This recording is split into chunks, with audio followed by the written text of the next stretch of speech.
ఆ గుహ లోపట శ్రీ ఆంజనేయ స్వామి చూస్తున్నారు కదా, రాళ్ళు మొత్తం ఉన్నాయి. ఆ 3-4 రాళ్ల మధ్య లోపల నుంచి మనం వెళ్ళాలి లోపలికి. నామస్మరణం చేసిన, హనుమంత్ చాలీస్ చదివిన, మనకు దగ్గరలో ఉన్నటువంటి హనుమంతుని ఆలయంకి వెళ్ళి ఒక 21 రోజున 41 రోజు మండలం లాగా చేసిన ఆ హనుమంతుని అనుగ్రహం అనేది మన పైన ఉంటుందని అంటారు.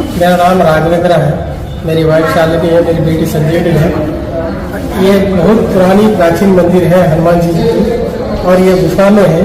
ये कई साल पुरानी मंदिर है और प्राचीन है। ये पहाड़ पे है और यहाँ हर श्रद्धालु अपने दर्शन करने के लिए आते हैं। भगवान की दर्शन करने के लिए अनेक प्रकार के कुछ भी परेशानी रहे निकल जाती है। आकाशपुरी हनुमान मंदिर के पुजारी विष्णु प्रसाद तिवारी। मैं करीब 20 वर्ष से कंटिन्यू सेवा दे रहा हूँ यहाँ पे। पुराना प्राचीन मंदिर, ये जो गुफा है और पुरानी प्राचीन मंदिर है, इसके ऊपर जो बड़े हनुमान मंदिर की प्रतिमा बनाई गई है, यहाँ के यशस्वी विधायक टाइगर राजा सिंह के नाम से लोग जानते हैं, उनके द्वारा मंदिर की स्थापना की गई है।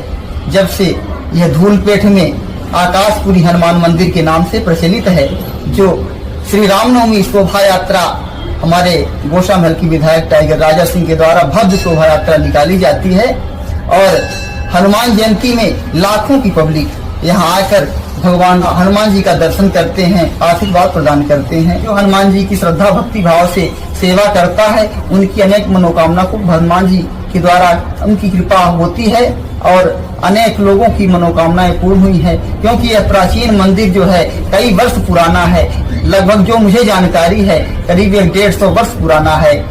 इसके पहले जो है यहाँ के लोग जो है मंदिर में पूजा अर्चना करते थे, फिर हमारे एमएलए साहब ने इसका भव्य रूप धारण किया और ऊपर की प्रतिमा का अनावरण किया है। हनुमान जी की पूजा अर्चना करते हैं, हमारे एमएलए साहब भी आकर पूजा अर्चना करते हैं और हनुमान जयंती को भी उन्होंने पूजा अर्चना की है। ఈ ఆలయం కూడా అతి ప్రాచీనమైన ఆలయం అంటే చెప్తున్నారు. మరి ఈ ఆలయము ధూల్పేటలో ఆకాష్పురిలో ఉంటుంది ఈ ఆలయము.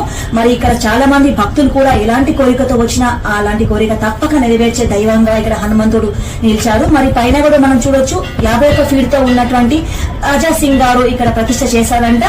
ఉంది చాలా మంది భక్తులు కూడా ఈ ఆలయానికి వచ్చి ఎలాంటి కోరికన్నా కోరుకుంటారంట. మరి ఆలస్యం చేయకుండా మరి మీరు కూడా హైదరాబాద్ కు విచ్చేసి మాత్రం తప్పకుండా ఈ ధూల్పేటకు విచ్చేసి ఈ హనుమంతుని ఆశీర్వాదాలు తీసుకోవాలని నేను కోరుకుంటున్నా. మనకు చాలా విషయాలు తెలియజేసిన ఆలయ పూజారి గారికి మనస్ఫూర్తిగా మన వి యూట్యూబ్ ఛానల్ నుంచి ధన్యవాదాలు తెలియజేస్తున్నాను. అలాగే ఈ ఆలయాన్ని చూసుకుంటున్న ప్రతి ఒక్కరికి కూడా పేరు పేరున ధన్యవాదాలు తెలియజేస్తున్నా. आपको बहुत बहुत धन्यवाद जी. మీ అందరికీ ధన్యవాదాలు.